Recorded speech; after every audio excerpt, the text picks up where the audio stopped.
Greetings, fellow wargamers, and welcome to Extol's Battleblock Ramblings and Reflections. For some time now, I wanted to make a video on this topic, and it's competitiveness and friendliness. Many people, I think, view those two things as excluding each other's, and I don't necessarily think that is the case, but still often people talk that I play for the fun of it. I like the fluff. I wield I feel the soft list because that's what I think is fun. Or you say that no, I'm a competitive player which try to take advantage of every rule and nitpick on everything. And to me, there is a place between you can be. So I'm going to speak a bit about that and how me myself view this. And as you can see, the subtitle for this video is a sloppy play versus being a jerk. Okay, let's go to the next slide. To me, this is on a continuum where you have the fluffy or sloppy player on the one side. We have all maybe been there or played against those players where you move the inch too much, or you're just being a sloppy player, not actually following the rules. On the other side, you have the competitive destroyer of fun jerk. I think you usually meet those guys at tournaments. To some extent, you should maybe be a bit like that in tournaments. Like I think it was Blondiebeard in his last video or something talked about not correcting mistakes, because in tournaments that is important, and I agree with that definitely. But being a jerk and taking advantage of everything, nitpicking on your opponent's interpretation of rules and trying to get every advantage, that's the kind of guy I'm talking about here, or girl. And then you have the in between, the sweet spot. I don't necessarily think that's one spot, but I think it's a from one spot to another maybe. But I would advocate that is the thing to aim for. The sloppy, fluffy player. Having fun does not equal not following the rules. I think I wonder if it is with the War Machines and Hordes game. They are quite strict on this, and I think that we all should try to actually follow the rules. We are playing a game. We are not telling a story. At least, okay, you can play the game as a story if you agree with your opponent, but I think that it is a game. It has rules, and it's not fun when you play a game and your opponent doesn't follow the rules. And if the argument is, no, I play for fun, or no, I play for the scenario or something, that doesn't really cut it, I think. You need to follow the rules, because it needs to be predictable in a way. But what are we playing here? Are we playing chess, or are we playing badminton? We need to the rules. I think that's really important to have fun. Yes, and the consequences of not following the rules. Yeah, I think that it doesn't make the game fun anymore. And I'm not now talking about the being a like not seeing the rules, but just follow the basics, like move the inches you're supposed to move. Your line of sight is your line of sight. Those things. Are you behind something? Then you are behind it. I don't think I need to give example on everything. I think all of you have been playing games and been frustrated about this from some time or another, or you are the player that people get frustrated on. I think that friendly equals mutual respect and predictability. It is many definitions on friendly, but this is one of them. And being a sloppy player in a way contradict this. And fun to me, knowing what to expect. I want to play a match of the ninth age, not the house rule of ninth age at the guy or club I'm at playing with. Then on the other side of the continuum, we had a competitive destroyer from Jerk. It's okay to want to win. We all want to win, at least most of us, but the wanting to win shouldn't be pushed too far. And one of those things is arguing over disadvantages. If it is a rule that or something that happens that really will hurt you, it is just bad manners to arguing about it because you think it should be differently. Uh, If something happens and it sucks for you, it sucks. Don't be a jerk. Uh, have fun with the game and be happy that your opponent did a good move or had luck or something. Then the second one here, interpreting in your own favor. Yeah, I already talked about this a bit, but it is trying to twist and turn everything you can into making your unit stronger or good things happen for you and bad things happening for your opponent. Just, it just leaves a bad, bad vibe between you and the other guy. Yeah, and this one, not letting opponents see your dice rolls. Ugh, that is so frustrating. When I started playing, one of the guys who taught me the game told me that you should throw the dice and then do the gentleman thing. You pick away the misses, and you only let the hits be. Don't pick up the hits, and just take away the misses, and let your opponent see what you did. Then pick them up. Okay, if your opponent is like not paying attention or distracted and all that stuff, okay, you have to do what you have to do. But as a general rule, be a gentleman. Let your opponent see the dice rolls and take away the things that didn't hit or didn't wound. Then we have the last bullet point here, verbal and non-verbal bad attitudes. You can make the game suck for the both of you, really, just by body language. It's like doing this, or having a stone face, shrugging. Yeah, you know what I mean, right? Just negative body language. It's okay to be mad and having bad luck and all that stuff, but shrug it off and keep on playing. And then, of course, you have the verbal, spoken things. Just don't be that negative, okay? But be nice. Try to have fun, even though you're losing big. Like my last battle report, I lost quite big. It was really hard to keep my what's it called, the composure. Do not make my opponent feel my feelings. It was really hard, but you want to play again, right? So try to make it as enjoyable as you can, even though you lose. Okay, then we have the in-between spot. I think one really important thing is follow the rules as written. Unless you and your opponent has agreed to play your own house rules or stuff like that, follow the rules. Know the rules. And though you might not agree with it, it's still the rules for the game. And I'm not here talking about being a competitive jerk. I think this should actually just be a given. We follow the rules.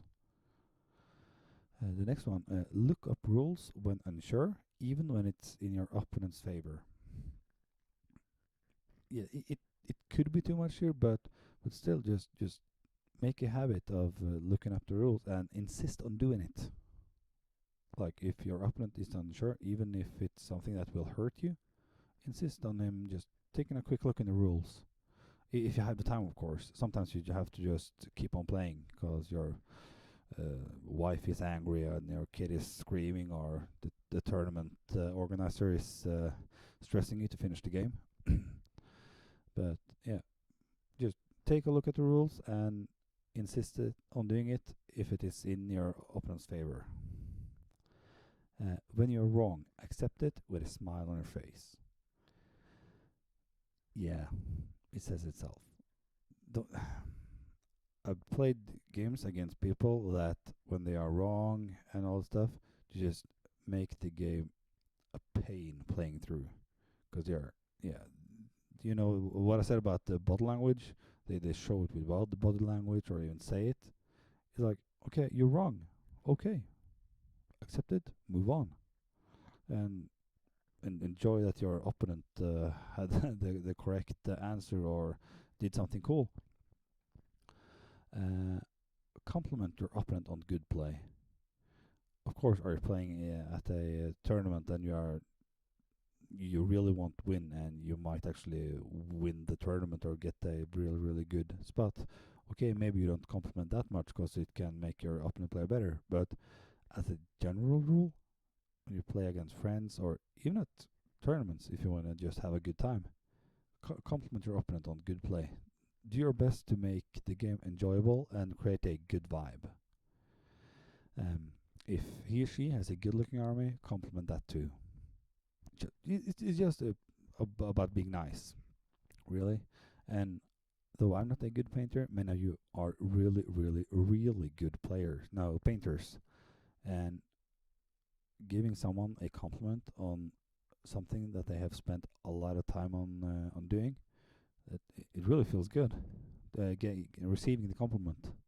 So the compliments should be given loosely or whatever it's called. Then be precise with measurements and movement. In a way, this is an extension of the first bullet point about following the rules, but just be precise. It's so fucking annoying having to tell your opponent, no, you can't move that far. No, your wheel would make you move 2 inches shorter. It's understandable. We all feel it, and seriously, I feel it when I play. I am inclined to push that all the time because I just want to win or block that thing and stuff. So personally, I constantly have to like stop myself for pushing this.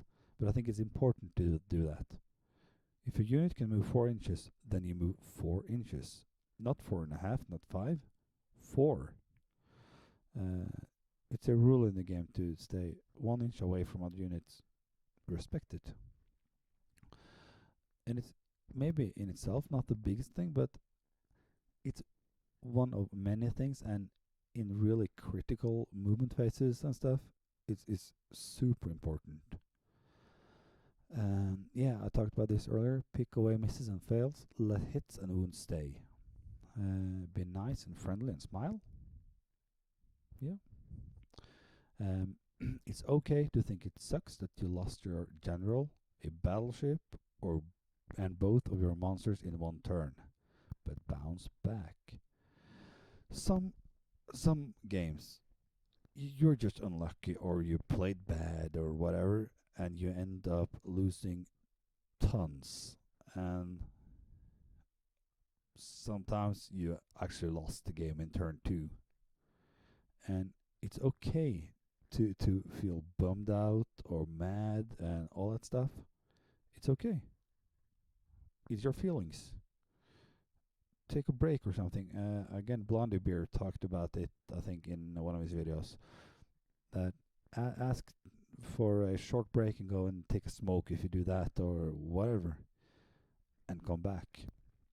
And again, try to be friendly. Compliment your opponent on a tactical great move, and try to make the game as enjoyable as you can. Okay, if it is a friendly game, you can concede and start over, of course. But many like to play it through anyway, even though it looks lost. The point here is, it's okay to have feelings, it's okay to get mad, get frustrated, and all that stuff, but deal with it. Feel it, own it, take a break, come back, and be nice. Be a friendly opponent. Yeah, through though the ninth age is love, ninth age is life. It's just a game. It's just a game, guys. I must say that sometimes when I play, I feel that my life is on the line because I really, really enjoy this game, but it's still a game. It's a game you play with other human beings. Duh, of course, but it is actually. You play it with other guys or girls to have fun, to be social, and hopefully make friends. Don't forget that. And in the long run, that one game, you won't remember it even, but the guy you played with will remember how you were. They will get an impression of you that will that will stay really. So anyway, that is more important to make the game, the match, a good experience for you both. And the last one here, if you host a game at your place or something, prepare and offer food for the guy or girl that came to you. I try to do that as often as I can, because I'm selfish and I want that to happen to me. I played with a guy in Oslo a year ago and had never met him before, and he offered me tacos in like in the middle of the game, and it was like, oh yes, magic. The game is taxing to play, and often those of us that aren't that fast gamers, we will spend some hours playing. So if you bring me food, I will be eternally grateful. Okay, this is the last slide. I think constructive goals to have when playing this game and trying to build a great community, as I hope we in time will make. And it seems that we are on a good, what was it called? We already have a good development in that. Learn the rules and follow them. Strive to create a good vibe. And last one, reward friendliness at tournaments. I think that almost should be what's the English word for it? Obligatory, or yeah, it should be there. Anyway, I think that could translate into the community as well. That yeah, you get points for all other stuff, and you win for if you play good. But I think we should have a prize for the top 3 friendly guys and girls or something. Just to encourage that aspect of the hobby as well. Okay, before this gets too long, thank you for listening. I do not presume that I have the correct answers to anything here. This is just my thoughts about the topic, and I think it's important to have a conscious awareness of this. So, if you liked it, give me a comment. If you didn't like it, also give me a comment. Tell me how I could improve, or something I forgot, or something you disagree with. My third battle report will come later this week, I think. It's, as I mentioned, a game against Undying Dynasties. And take a quick look at my blog if you want to see some written content. Okay, bye.